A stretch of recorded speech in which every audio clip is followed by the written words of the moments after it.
Pemirsa, diskusi kembali kami lanjutkan. Bu Asri, tadi Pak Marsudianto sudah membahas mengenai sinergitas antar lembaga dari Polri dan juga kemudian KPU mungkin salah satunya. Dari KPU sendiri melihat ataupun bagaimana mengenai sinergitas ini? Jadi sinergitas antara KPU dengan kepolisian itu memang kan sudah dituangkan dalam MOU ya Mbak ya. Kemudian diturunkan ke kami, ke KPU Provinsi DKI Jakarta, bentuknya adalah kerjasama dalam bidang yang pertama pertukaran data dan informasi. Pertukaran data dan informasi ini terkait dengan data pemilih dan lokasi TPS. Kemudian hal ini menjadi dasar bagi rekan-rekan di kepolisian untuk dapat memetakan titik-titik kerawanan di wilayah DKI Jakarta. Kemudian yang kedua, koordinasi atau sinergitas kami adalah terkait dengan pengamanan. Pengamanan ini bisa pengamanan personel, bisa pengamanan tempat maupun pengamanan kegiatan. Jadi pengamanan kegiatan yang saat ini baru-baru saja dilakukan adalah contohnya distribusi logistik tahap pertama di KPU DKI Jakarta. Kemudian juga kami untuk pengamanan personel, kami juga didampingi oleh LO atau Liaison Officer dari Polda Metro Jaya sehingga memudahkan kami untuk berkoordinasi dengan rekan-rekan di Polda Metro Jaya. Pak Marsudianto, mengenai tindakan preemptif ataupun preventif dengan sistem cooling system ini, mungkin bisa dijelaskan seperti apa?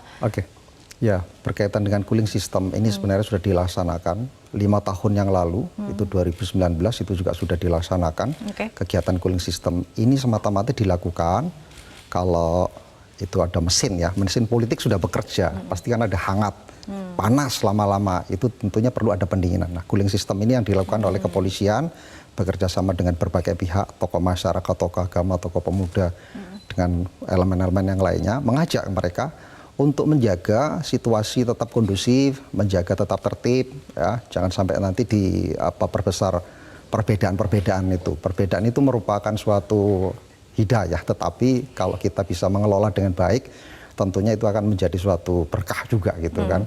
Nah, kita kelola itu menjadi sesuatu yang bagus, memberikan pendidikan, edukasi kepada masyarakat.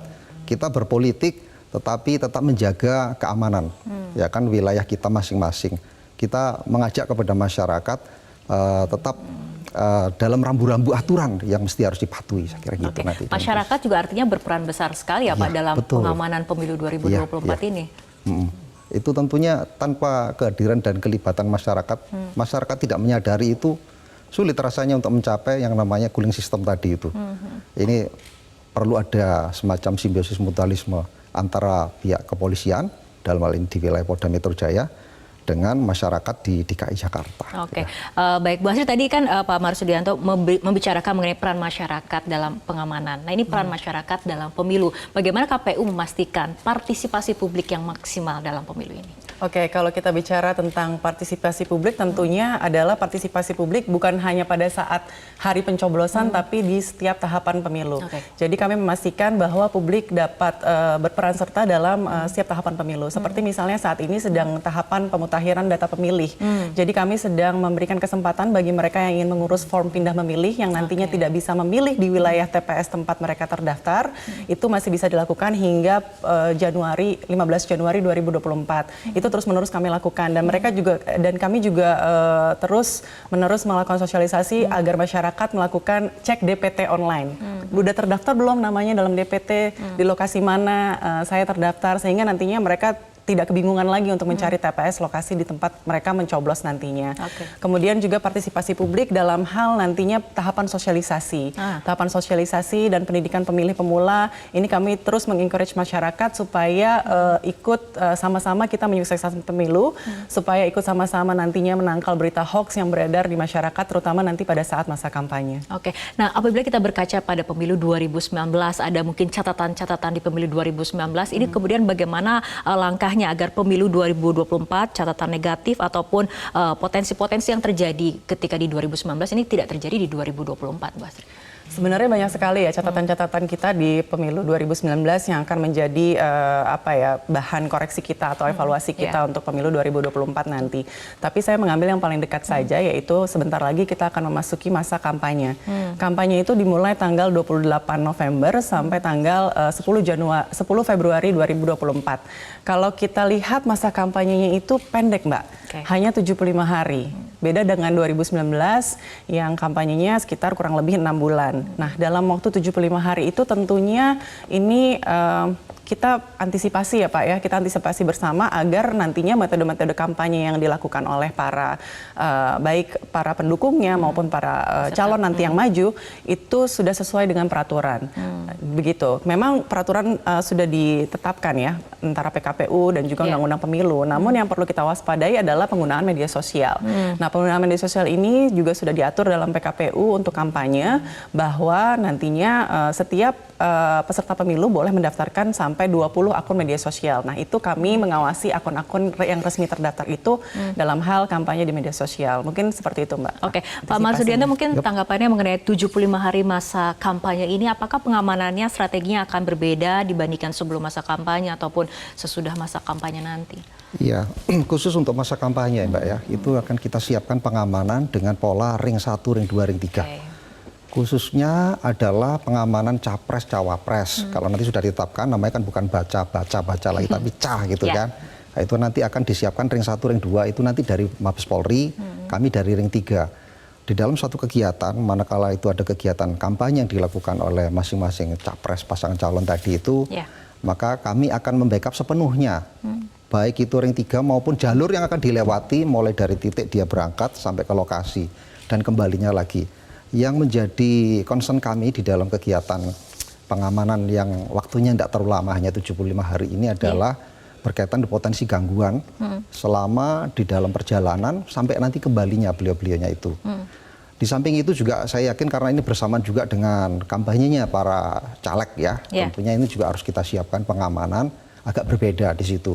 Kalau untuk caleg itu kita tidak sama seperti konsepnya yang disiapkan untuk capres-cawapres. Jadi semuanya akan kita siapkan dari jajaran Polda Metro Jaya seperti itu. Artinya treatmentnya disesuaikan dengan situasi seperti itu. Jadi kalau misalkan nanti dari intelijen memberikan masukan, ini berpotensi ya. Makanya jauh-jauh hari kami juga koordinasi dengan KPU.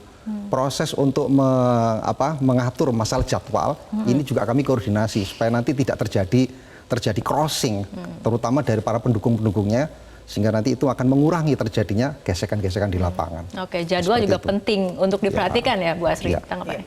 Ya betul, dari kampanye sendiri kan ada berbagai macam metode ya Mbak. Salah satunya adalah metode misalnya pertemuan tatap muka, seperti kunjungan ke pasar atau misalnya sosialisasi di tempat terbuka seperti di taman dan lain sebagainya. Kemudian pertemuan terbatas. Lalu ada juga kampanye yang bentuknya rapat umum. Nah, rapat umum ini nantinya hanya bisa dilaksanakan 21 hari.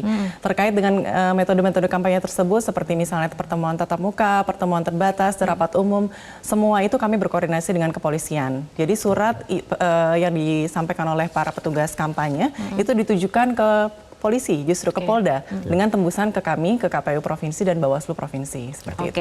Nah Pak Marsudianto, kita berbicara mengenai objek vital. Apabila kita lihat dalam gelaran pemilu ini kan keberadaan KPU, Bawaslu, serta Mahkamah Konstitusi menjadi objek vital yang harus diperhatikan dan juga dijaga seperti itu. Nah ini bagaimana dari Polda untuk mengantisipasi berbagai potensi kerawanan akibat kemudian misalnya dari berbagai macam unjuk rasa elemen masyarakat? Ya, ada beberapa kegiatan yang sudah kami lakukan. Yang pertama kami berkoordinasi dengan KPU, Bawaslu, termasuk MK, diperkenankan kami untuk memasang CCTV dan bisa connect dengan comment center kami. Yang kedua, kami menyiapkan pengamanan dari sisi personil. Jadi personil setiap hari sudah kami siapkan di KPU, KPU pusat maupun KPU provinsi, termasuk yang ada di jalur jajaran, KPU kota, kabupaten ya. Kemudian juga Bawaslu. MK juga demikian. Semenjak adanya tahapan-tahapan yang kemarin sudah mulai ada ya riak-riak kecil itu sudah kami siapkan pengamanan itu. Jadi sampai nanti selesainya kegiatan pemilu, sampai nanti ada PHPU dan seterusnya, kami harus bisa memberikan jaminan betul ya yang namanya simbol-simbol negara ini, KPU, Bawaslu, MK, tidak boleh ada yang menyentuh itu ya.